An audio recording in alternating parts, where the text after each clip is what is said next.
بەڵێ سەبارەت بە سەردانی بارزان و پاڵپوچەکانی ئەمریکا بۆ هەرێمی کوردستان بەڕێز پیتەر گاڵبرێت سیاسەتمەدار و دیپلۆماتکاری ئەمریکی لە هەولێرەوە لەگەڵماندایە و میوانمانە. بەڕێز پیتەر گاڵبرێت سڵاوتان لەبێت تۆم کاتتان باش، سوپاس بۆ دەرفەتەی کە بەێمەتاندا. دەمێ بزانم سەردانەکەتان بۆ بارزان و بەشداربوونتان لە کردنەوەی مۆزەخانەی یادگەی نیشتیمانی بارزانی چۆن بۆ خوێندنەوەتان بۆ مۆزەخانەکە چیە و خوێندنەوەتان بۆ ڕۆڵی سەرۆک بارزانی چییە؟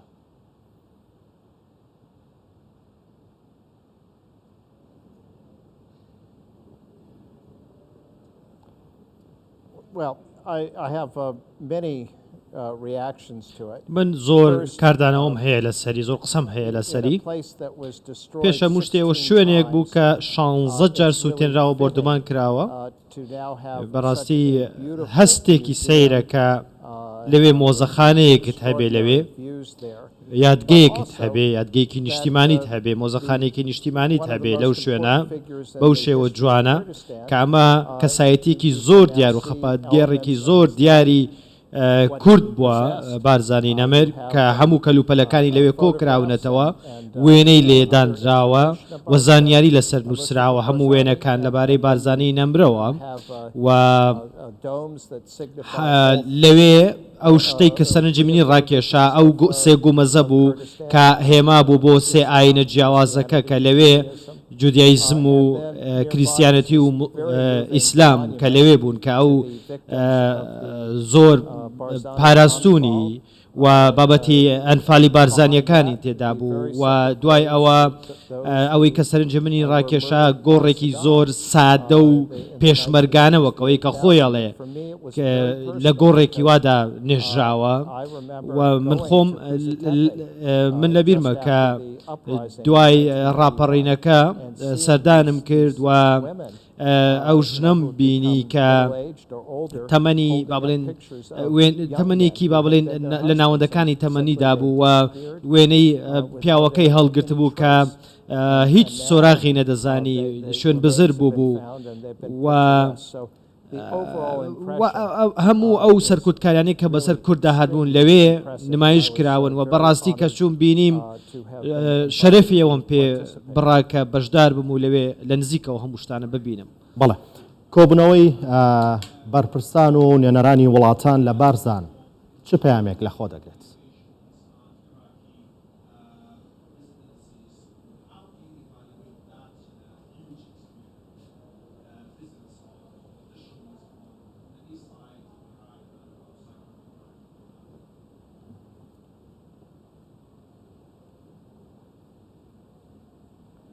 So here you had Mustafa Barzani. لێرە تۆ مستەفا بارزانیت هەبووە کە ئەو شۆڕشی کردووە دژی حکوومەتەیەک لە دووەکانی عێراق کە دوور خراوەتەوە بەهۆی حکوومەتی عێراقەوە و شۆڕشی کردووە، ڕاپەڕینی کردووە بۆ لە پێناو مافی کورد و مافی گەلانی عێراق بەڕاستی. بۆیە ئێستا لە کردنەوەی مۆزەخانەکەیدا دەبینی کە سەرۆکی عێراق کە کووردە و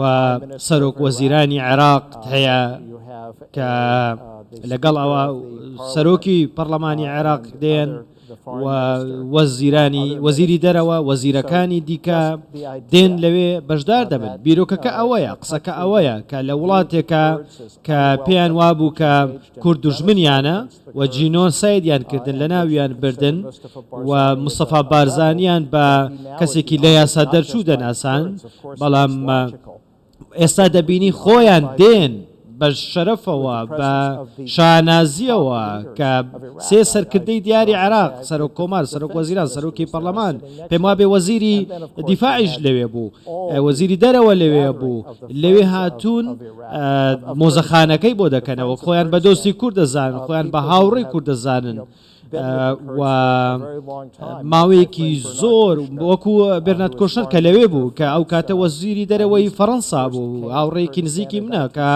1972 بۆ یەکەم جار هاتووەتە کوردستان من 1984 من هاتوومەتە کوردستان مێژوویەکمان هەیە لەگەڵ کووردا بۆیە شەرەفێک بوو بۆ ئێمەش بە هەمان شێوە کە بەشدار بوون لەوێ و کۆبوونەوەیەکی زۆر نایاب و زۆر مێژوویی بوو بەڕاستی لەوێ کە من هەندێک خەڵکم لێ بینی دەیان ساڵ بوو نەمبینی بوو ئەم هەموو ئەم بۆنە زۆر باشە زۆر جوانە بەڕاستی جێگای سەرنج بوو بەڵێ وەک دۆستێکی کورد و ئاگادار لە خەبات و شۆڕشی کوردستان دۆخی سیاسی و پێگەی هەرێمی کوردستان لە جیهاندا چۆن دەبینیت؟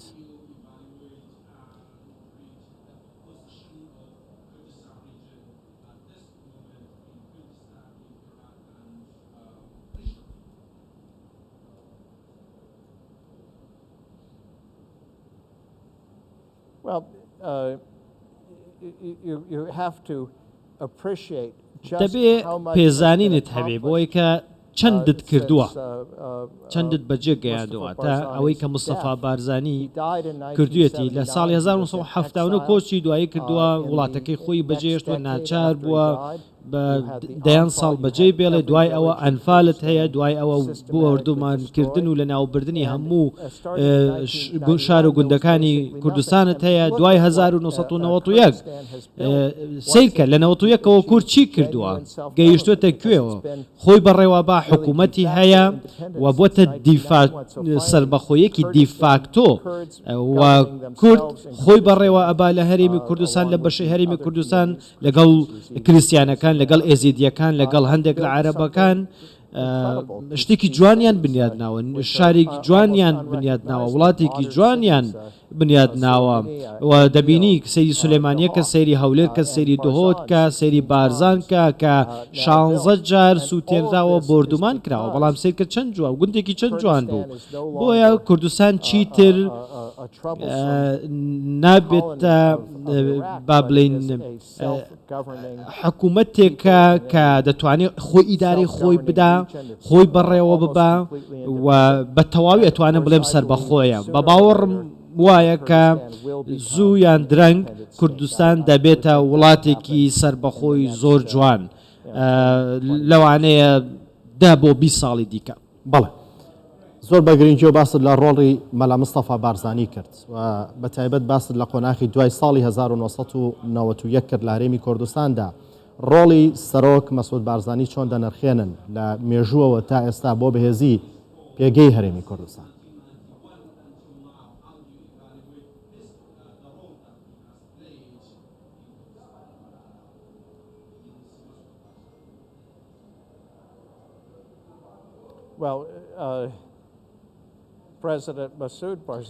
سەرۆک مەسعود بارزانی زۆری بەدەستێنا و زۆری کردو بۆ میلەتەکەی من دڵنیام کە ڕۆژێک دەبێتە و مۆزەخانەیەکیش بۆ ئەو دەبێت دروست بکرێ بەڕاستی ئەو کەسێکە کەسایەتیەکە سەرکردەیەکە کە ئەوەی کە باوکی خەونی پێوە بینی و ئەم بۆی بەدیهێناوە واتە ئەو هەرێمێکی کوردستان و سەلامەت پێشکەوت و جوانیان بنیاد ناوە کە ئەمە دەستکەوتێکی زۆر ناوازەیە کاتێک کە من بۆ یەکەم جار بینیم ئەو کاتە کوردستان بە تەواوی وێران بوو خەڵک بێئەمەل بوو هیچ ئومێدێکی نەبوو و وێرانیە کوردستانی گرتبوویەوە بەڵام و ناوچەکە بەگشتی کە ئێستا وای لێ هاتووە کە ناوچەیەکی جوان و گەشە سندوو زۆر باش دروست بووە کە پێڵێن هەرێمی کوردستان و من جارێکی دیکە دەڵێمەوە زوو یادرن کوردستان دەبێتە وڵاتێکی سربەخۆی جوان بۆیە شتێکی جوان بەدەساتوە لە ناوچەکە لە وەکو وڵاتانی کەندا و بۆیە سەرۆک بارزانی ئەو کەسەیە کە زۆر ڕۆڵی هەبووە ڕۆڵی کاریگەری هەبووە بە دڵنیایی لەگەڵ ئەوانی دیکەش بەڵام ڕابەرایەتی و سەرکێشی ئەم سەرکەوتنە و قوربانیەکانی پێشمەرگە بینیتان کە کی ڕابەرایەتی ئەو شەڕەی دەکرد کە و من سامی عەبدوڕەحمانم دەناسی کە ئەویش کە ژیانی خۆی دانا بۆ کوردستان ئێستا شتی زۆر باش بەدەست هاتوون بۆ کورد بەڕاستی بەڵێ پەیوەندی و پشتیوانیەکانی ئەمریکا و هەرێمی کوردستان لە چ ئاستێکدایە و هەرێمی کوردستان تا چەند بۆ ئەمریکا گرنگە لە ناوچەیەکدا کە چواردەوری سەرجەمی کێشەیە بەڵام ناوچەیەکی ئارامە.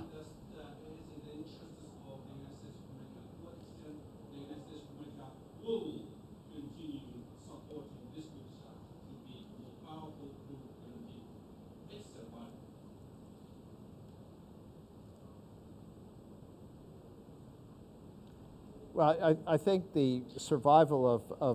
پێم وایە of a de facto independent ڕزگاربوون و سەرکەوتنی دیفاکتۆی سربەخۆی هەرێمی کوردستان considers Kurdistan to be ئەمریکا ئەم دیفاکتۆیە ئەم هەرێمە بە یەکێک لە نزیکترین هاوڕەکانی خۆی لە ناوچەکەدا و هاوپەیمانێکی متمانە پێکراوی خۆی دەناسێنێ لە ڕووی سەربازی سیاسی و لە بوارەکانی دیکە و شوێنێکە کە بەڕاستی تەواو دۆستی ئەمریکای وە سەلماندوویەتی و ئەمریکاش پێزانینی هەیە بەڕاستی و ئەوەی کە سەرۆک بارزانی دوێنێ باسی کرد لەبارەی ئەوەی کە چارەسەرکردنی کێشەکان لەگەڵ عێراق و لایەنەکانی دیکە و سوپاسی ڕۆڵی سەرۆکی حکوومەت مەسرور بارزانی و سوودانی سەرۆکی وەزیرانی عێراقی کرد و باسی ئەوەی کرد سەرۆک بارزانی کە دەبێ یەکێتی لەگەڵ یەکێتی پێک بێن و پێکەوە کار بکەن و ئەمە ڕێگەیە بۆ سەربەخۆی کوردستان بەڕاستی و ئەو ڕێگەیە بوو کە خاڵی خۆشببوو جەلال تاڵەبانیش هەرگرت بووە بەڕاستی ئاشتەوایی سازش ئەمە شتێکە کە ئەمریکاش دەیوێت بۆ کورد بۆ کوردستان و بە دیاریکراوی بۆ پارتی و یەکێتی دەبێت جیاوازەکان بخەنە لاوە دوورکەونەوە لە جیاوازەکان وەک دوێنێ سەرۆک بارزانی باسی کرد بۆی کە کوردستان بنیاد بنێنەوە ئەمریکا زۆر بەرژەوەندی لەوەیە و زۆر دەیەوێ و مەبەستێتی کە ئەم سەرکردانە خۆیان ئەم جیاوازیانە بەلاوە بنێن و خۆیان سەرکەوتن بۆ خۆیان دروست بکەن بەدی بێنن و دەبینن کە عێراق ناوچەکانی دیکە کێشە و شتیان هەیە بەڵام هەرێمی کوردستان باشترە بۆیە باشترین شت بۆ گەلی کورد لە بەرژەوەندی هەمویانە ئەم دوو پارتە سەرەکیە پێکەوە دانیشن و ئەم کێشانە چارەسەر بکەن و ئەمریکا شەرەمەیەوێت. بەڕێز پیتەر گاڵبرێت سیاسەتمەدار و دیپلۆماتکاری ئەمریکی سپاس بۆ دەرفەتەی بۆ ئێمانتاندا خۆشحاڵ بووم ئەم دیدارە لەگەڵ بەڕێستان جایتر سپاس بۆ ئێوە.